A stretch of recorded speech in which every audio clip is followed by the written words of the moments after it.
Some unseen and rare pictures from the 9/11 terrorist attack, the day that changed America, 2001. Early on the morning of September 11, 2001, the United States seemed to be just about the safest place in the world to live. The nation hadn't been attacked on its own soil since the bombing of Pearl Harbor 6 decades before. War seemed like something that happened elsewhere.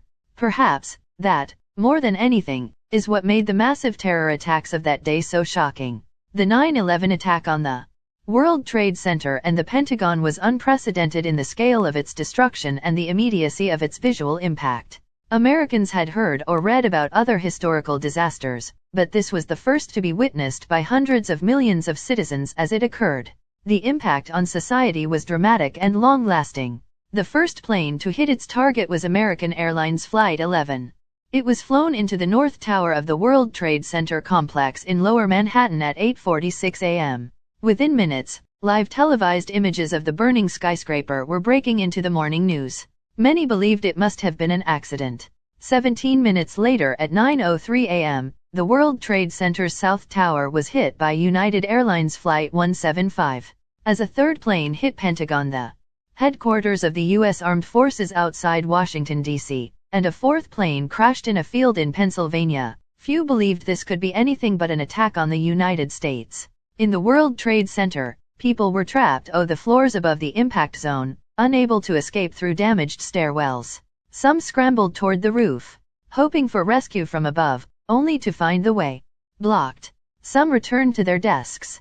They called home. They said goodbye before the floors collapsed beneath them as first the South Tower and then the North Tower fell, turning thousands, in a moment, into dust. The fourth, and final flight, United Airlines Flight 93, crashed near Shanksville, Pennsylvania, southeast of Pittsburgh, at 10:03 a.m. after passengers fought the four hijackers.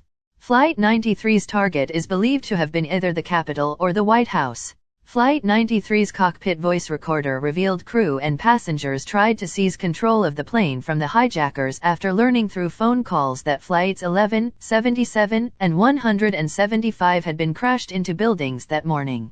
Once it became evident that the passengers might gain control, the hijackers rolled the plane and intentionally crashed it. The attacks are the deadliest terrorist attacks in world history, causing the deaths of 2,996 people, including the hijackers, and injuring more than 6,000 others.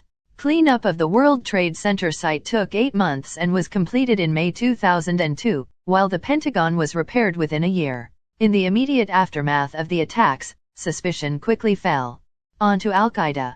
The United States government under the George W. Bush administration formally responded by launching the War on Terror and invading Afghanistan to depose the Taliban, which had not complied with U.S. demands to expel Al-Qaeda from Afghanistan and extradite Al-Qaeda leader Osama bin Laden. Bin Laden fled to the White Mountains where he came under attack by U.S.-led forces, but managed to escape. Although bin Laden initially denied any involvement, in 2004 he formally claimed responsibility for the attacks. Al-Qaeda and bin Laden cited U.S. support of Israel, the presence of U.S. troops in Saudi Arabia, and sanctions against Iraq as motives. After evading capture for almost a decade, bin Laden was located in a hideout in Abbottabad, Pakistan, and subsequently killed by the U.S. military on May 2, 2011. If you like this video, make sure you subscribe to my channel.